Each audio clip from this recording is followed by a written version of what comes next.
Hi David, this is Module 2. Can you tell us what this is about? Yeah, this is really about looking at the risks that might be involved if you were to enter into an ISPA and how you might go about limiting or reducing those risks. And why is it important? Well, it's important because there are a number of variables in this contract which could end up being very expensive for your organisation or indeed very difficult to manage. Your board needs to take an overall view of the sort of obligations the organisation is taking on and needs to take a very broad assessment of the risks, and particularly for voluntary sector organisations where this sort of major contract may be quite a new departure for them. So, what are the major risks associated with the ISPA? Well, there are a number of risks. One is that people might transfer to your organisation under TUPE and have valuable rights, which might make it very expensive to make them redundant if you ever had to. Another one is that although there's a fixed 3-year term of the contract, there are various ways in which it could be terminated early. And another one is that there are very many ways in which the contract could change. So, for example, the service levels can change on just 3 months' notice. So TUPE, what are the risks there? Well, there are a few risks. One is that you may find that people come in to you with their existing terms and conditions which may be better than those you would ordinarily offer to new joiners, for example. Another one is that if you ever had to make redundancies, either because the volume of the service is dramatically reduced or because you get to the end of the contract and there's no TUPE transfer to somewhere else, you may find these people are quite expensive to make redundant. And then what about services? Well, one big risk is that there's no guaranteed volume of service. Another issue is that certain things can be changed on 3 months' notice, including the service levels, that's effectively the quality of service you have to deliver, and also the service credits, which is a sort of penalty that if you don't deliver to the right level, you can be penalised through the charges you receive.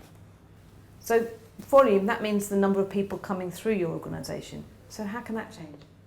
Well, that can change very dramatically up or down, so that's a real challenge in terms of the level of your staffing you need to keep in place to be able to react to those possibly very different volumes of service.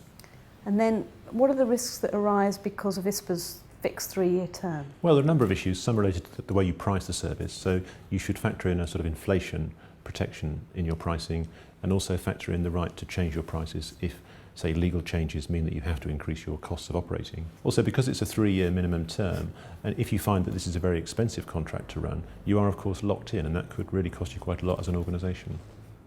So the Ministry of Justice have been quite open about their need to reduce costs over the next 10 years. Is that likely to affect these contracts? Well, it may do, because changes that happen at the top level with the Tier 1s can be passed down to the Tier 2s. And I think it just reinforces that Tier 2s have to be very robust in the way they negotiate the pricing and try to give themselves some protection in terms of either inflation or other factors that might increase their costs. But of course there are also times when the contract might terminate early. What are the risks then? Well, you may have a number of arrangements that follow on from that. One is that you may have redundancy costs with your staff. Another is you may have used some subcontractors and you'll need to terminate those subcontracts quite flexibly and quickly. You may also have your own office premises on a lease which may need to be terminated quite quickly, so you'll need break rights to get yourself out of that lease quickly. And you may have arrangements with other people like cleaners of your offices, where again, ideally you want flexibility to terminate those arrangements as quickly as possible. So if an organisation is thinking of entering a contract, what does it need to do? Well, they need to make sure they've done a really thorough job on evaluating all the risks. Secondly, they need to try and negotiate to get the best deal they can on the key risks they've identified.